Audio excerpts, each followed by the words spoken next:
Hey, how you doing? Datsa here, and next Saturday, I'll be making a painting with my non-dominant hand. That is my left one. In the background, you'll see 3 paintings, one of a Mars landing, a futurescape, and finally a swamp. Today, I'll be telling you all about quitting, and I'll be focused more on the creative projects in this one. Imagine yourself going on a 10 out of 10 hot date, and let's actually up the ante. How about let's make this the first date ever? Right.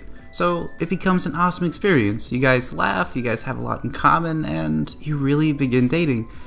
Fast forward 6 months later, and something happens. Nothing could be worse. You find out they're part of an evil spaghetti cult. They hate Morgan Freeman's spaceships, and they cheated on you with a stuffed animal. And the craziest part is, you're more than likely still gonna try to make it work. And why is that? Well, a lot of reasons.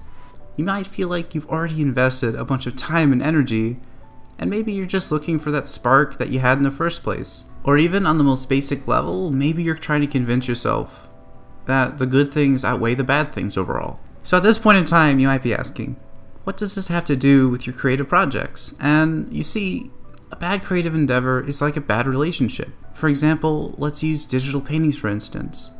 So, you've only made 5 paintings in your life, let's say.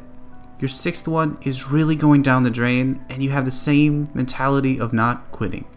You've already invested a lot into it, you're looking for what made you interested in painting to begin with, or you're trying to convince yourself that the painting has more good features than actually bad features. And therefore, you're still going to try to make it work. More than this, you're not going to experiment much, you're not going to take as many risks, because you have a lot emotionally invested, and you might feel as though you have a lot at stake. If you failed this 6th painting, you would have failed almost 20% of all the paintings you've ever done, and that's quite scary. Alright, so let's change the scenario a bit. Let's say that this is your 6th longer relationship. You suddenly become much more okay with quitting. 6 months doesn't really seem like a lot compared to your whole dating experience, and you might experiment more, like ask harder questions or do more unpredictable romantic things, and even break up. And the same thing applies to, let's just say, digital painting. And that is, if you have 100 paintings behind you, the total amount of time you've spent painting dwarfs whatever painting you'll do next in terms of time and energy. So you'll definitely experiment more, maybe ask harder questions about your work, and be more unpredictable sometimes.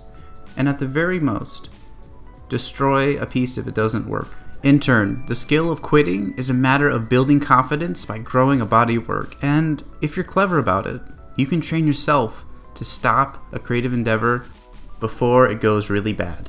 I hope you've enjoyed today's video. If you've made it this far, I'd like you to type "I've had 6 dates" in the comments down below, and also maybe let me know your thoughts on quitting and how often you quit your paintings. This has been Datsa, and remember that nothing awesome happens inside of your comfort zone.